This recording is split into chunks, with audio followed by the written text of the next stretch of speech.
दोस्तों, बुद्ध ने कहा है, शांति भीतर से आती है, उसे बाहर खोजना व्यर्थ है। परंतु प्रश्न यह है कि भीतर की शांति को अनुभव कैसे करें। अगर कोई व्यक्ति अशांत है तो वह शांति की ओर कैसे बढ़े। वो कौन से कृत्य है जिन्हें करके हम अपने मन को शांत कर सकते हैं। एक छोटी सी कहानी से आपको इस प्रश्न के उत्तर समझाने की प्रयास करूंगी। एक बार एक व्यक्ति एक महात्मा से पूछता है, महात्मा जी, इस अशांत मन को शांत करने का तरीका क्या है। वे महात्मा मुस्कुराते हैं और कहते हैं, ये समझ लेना कि अशांति क्या है। शांत होने का पहला कदम है।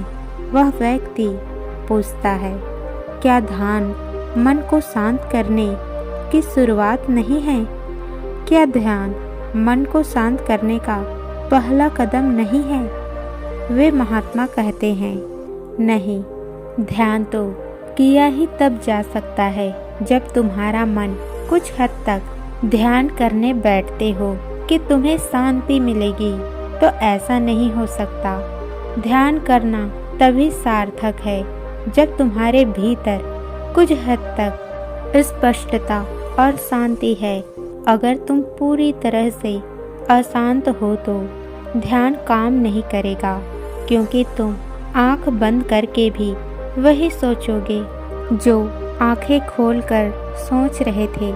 इसलिए ध्यान करने के व्यर्थ चेष्टा मत करो, बल्कि ये समझो कि अशांति क्या है। अशांति का अर्थ है जो तुमने चाहा वो नहीं मिला। तुमने चाहा था कि तुम्हारी प्रेमिका की साथ निभाएगी, लेकिन वो तुम्हें छोड़कर चली गई। तुमने चाहा था कि तुम बहुत सारा धन कमाओ, लेकिन तुम गरीब हो। तुमने चाहा था कि लोग तुम्हारा सम्मान करें, लेकिन कोई भी तुम्हारा सम्मान नहीं करता। तुम्हारी ऐसी बहुत सारी चाहते हैं जिन्होंने तुम्हें उपहार में अशांति दी है। तो अशांति की जड़ क्या है। बेसिर पैर की इच्छाएं, ऐसी इच्छाएं जो तुम्हारे हाथ में नहीं है। दो तरह की इच्छाएं होती है, एक जो तुम्हारे हाथ में होती है और दूसरी जिसका वास्तविकता से भी कोई संबंध नहीं होता।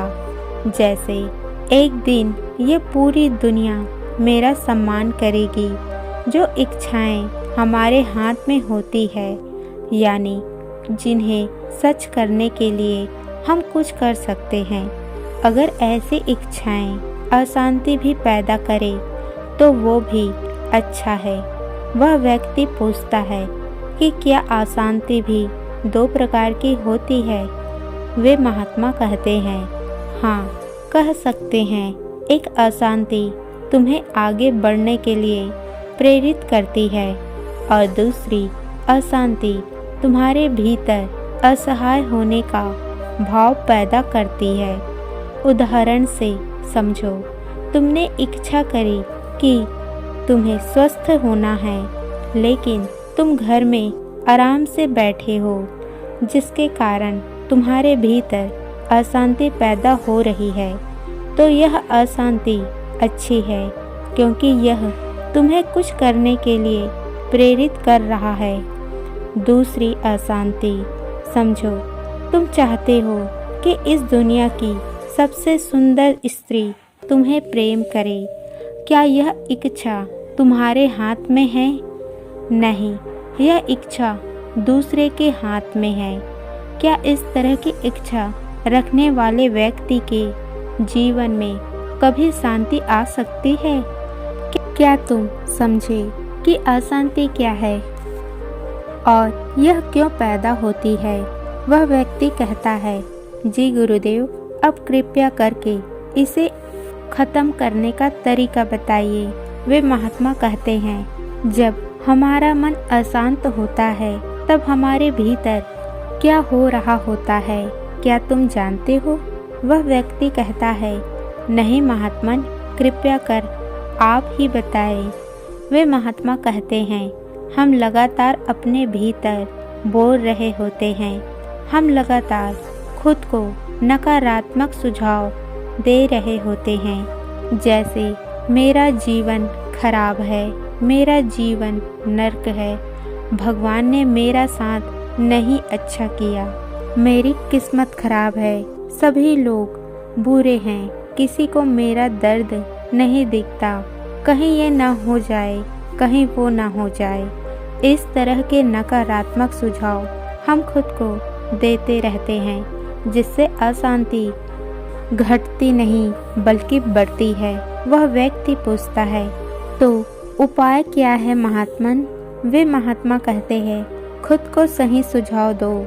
यदि खुद नहीं दे सकते तो किसी दूसरे का सहारा लो, किसी ऐसे का सहारा लो जो दे सके। जैसे अभी तुम मेरे पास हो, जब तुम यहाँ आए थे तो आसान थे, दुखी थे, लेकिन अब तुम्हारे मन की अशांति कम हो गई है और स्पष्टता बढ़ गई है ना? वह व्यक्ति कहता है, हाँ गुरुदेव, यह सत्य है। वे महात्मा कहते हैं, ऐसा इसलिए हो सका क्योंकि मैं तुम्हें लगातार सही सुझाव दे रहा हूँ। इसलिए सत्संग करो।